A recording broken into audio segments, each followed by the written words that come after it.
The headline is, as you've said, 0.1%. And it does show that, and remember, this is October. This is a long way away from where we are right now. This obviously doesn't take into account the latest variant and so on. So given that, given what we saw in October, in other words, the economy stuttering, to put it mildly, I think, really, the growth just 0.1%. It could go into negative growth in the coming months. And economists are now looking at this and saying it's going to be well into beyond beyond halfway into 2022 before things start to improve.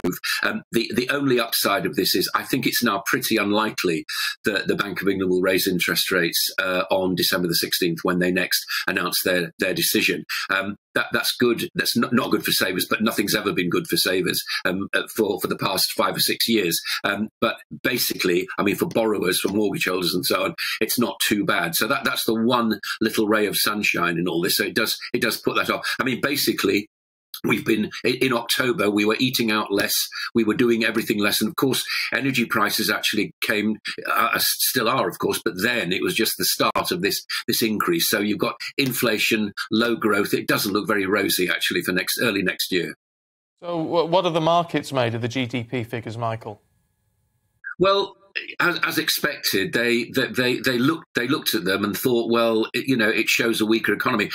Although they were in the red, I don't think they fell quite as much as it certainly wasn't a panic sale. I think it was just a kind of sale thinking, well, maybe Monday might be slightly better. The economy is weak, and so therefore most of the stocks that depend on a strong economy, in particular sectors like leisure and travel, fell just as you'd expect. However, that isn't to say that normal activity is not continuing. And we look at the stock market and think, well, it's nothing to do with us, it's to do with the City of London. So, well, actually, it does. It affects everybody. It affects the earnings of your employer, and it also affects your pension as well. If you happen to be, and most people, one way or another, are invested in the stock market, although not directly. So it's quite important. It may well be that we get a Santa rally next week. That often happens. It may be that the year just kind of fizzles out.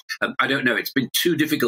The equity market's been very, very difficult to predict. The fact of it is there is a huge amount of money, believe it or not, on the sidelines waiting to be invested in the next smart thing, in the next best thing. So that means that people are still looking at companies and still trying to work out whether they're cheap or not, and still buying into them. So the market's still quite active. But as expected, I think everyone expected it would fall yesterday, given those weak figures.